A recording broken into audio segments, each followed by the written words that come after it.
No, thank you. I'm okay. Nah.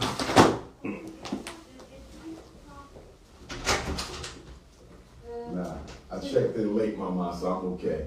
It was late. Okay. Okay.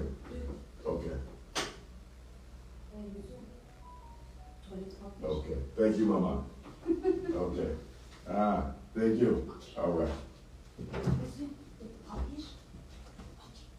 Okay. Thank you, Mama.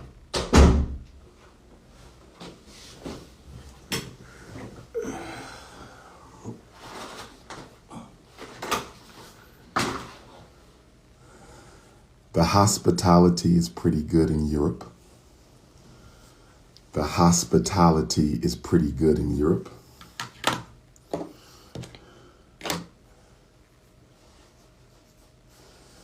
The hospitality is pretty good in Europe. Let me say grand rising to all my European Africans. Grand rising here to my Brussels, Belgium African family, my Africans throughout Belgium. Grand rising to my United Kingdom family, my London, my Luton, my Manchester, my Liverpool, my Wolverhampton Africans, my Paris Africans, my Africans of France, my Germany Africans, my Austrian Africans, my Italian Africans, my Africans of Spain, my Switzerland Africans. Europe, I am here, my final day with my European African family. I'm going on a tour of Brussels today.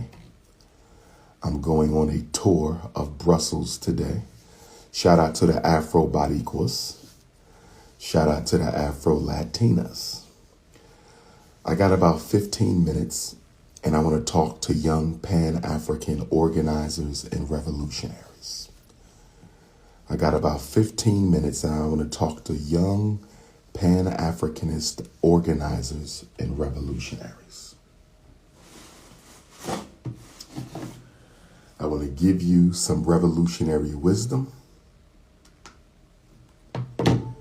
based on my experience struggling and organizing and leading for African people.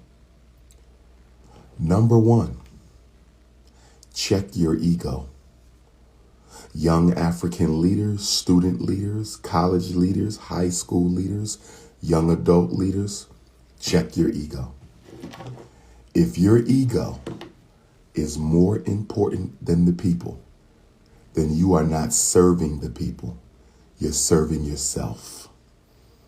If your ego is more important than the people, you are not serving the freedom struggle. You are worshiping your own personality. One of the greatest contradictions of the global African freedom struggle,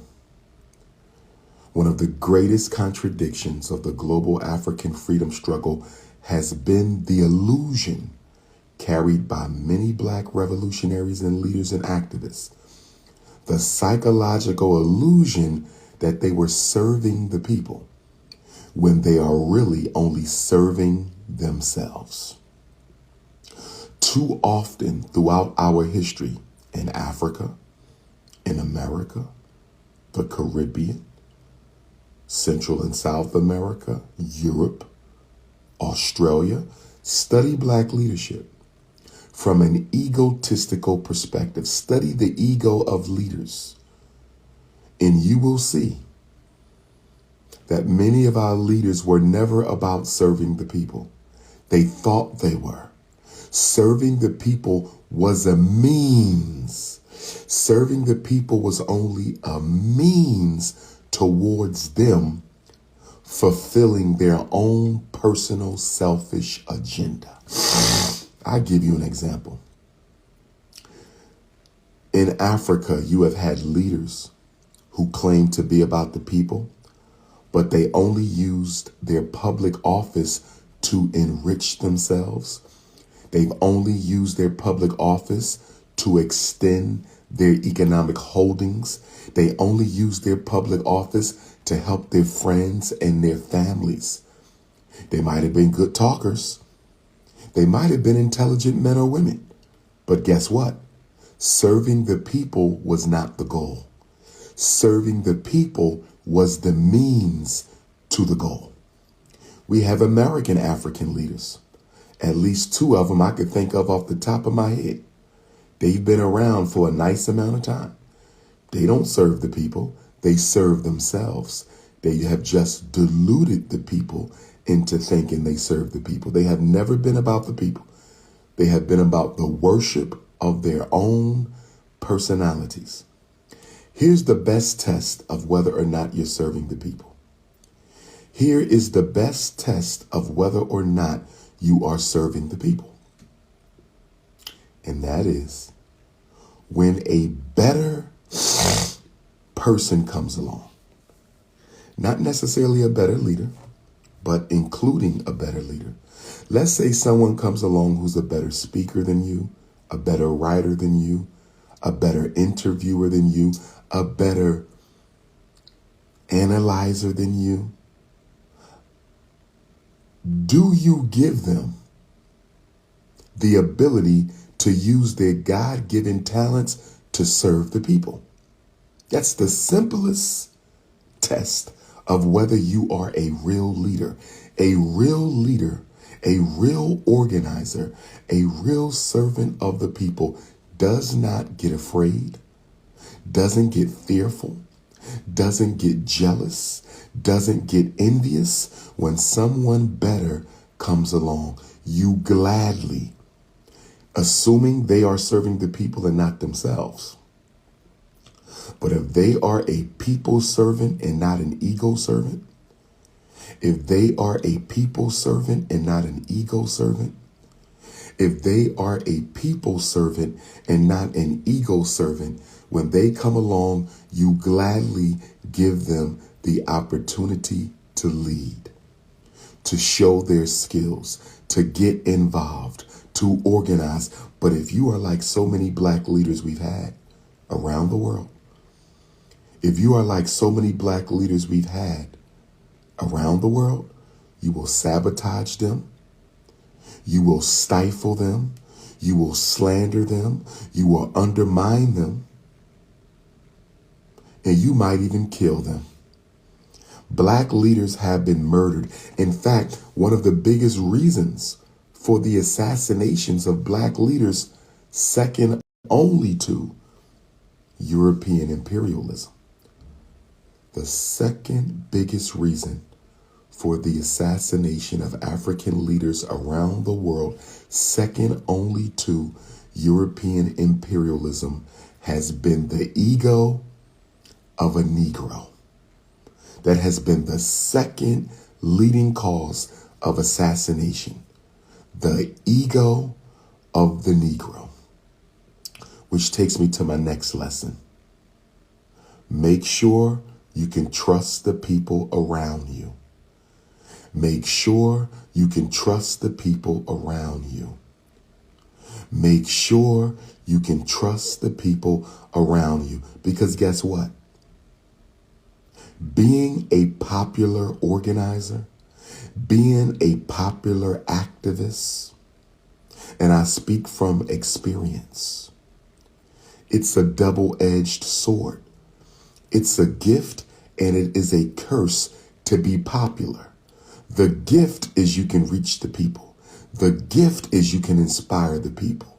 The gift is you can serve the people. But you know what the curse is, young brothers and sisters? You want to know what the curse is, young brothers and sisters? The curse is you're going to attract a lot of opportunists. 99% of the people you attract are not there to help you, and they are not there to serve the people. You better understand this right now. 99% of the people you attract are not there to help the people, to serve the people, and they're not there to help you. They are there to help themselves. If I was to run down everybody who has come into my circle misrepresenting themselves as authentic servants of the people. If I was to literally do a rundown of everyone I've encountered over the past 25 years who have come to me under a disguise of being a people servant, if I was to give you all the phonies, all the fakers, all the haters, all the frenemies, all the opportunists, it would take me a whole year to run down everybody. You better study people. Make sure you know who your ride or dies are. And if you don't have any ride and dies, you better find some. Because you can't do this work without 1 or 2 or 3 or 4 people that you can trust. Remember, Patrice Emery Lumumba, the Honorable Patrice Emery Lumumba, to whom I dedicated my visit here in Brussels to, because he was assassinated on the orders of the Belgian government. He was assassinated on the orders of the Belgian government. Patrice Lumumba was stabbed in the back, sabotaged by a man he brought into his government and trusted. Mobutu Sese Seko. Mobutu was groomed by Lumumba, trained by Lumumba, raised by Lumumba, and he stabbed Lumumba in the back, assassinated the man, helped the Belgians assassinate Lumumba.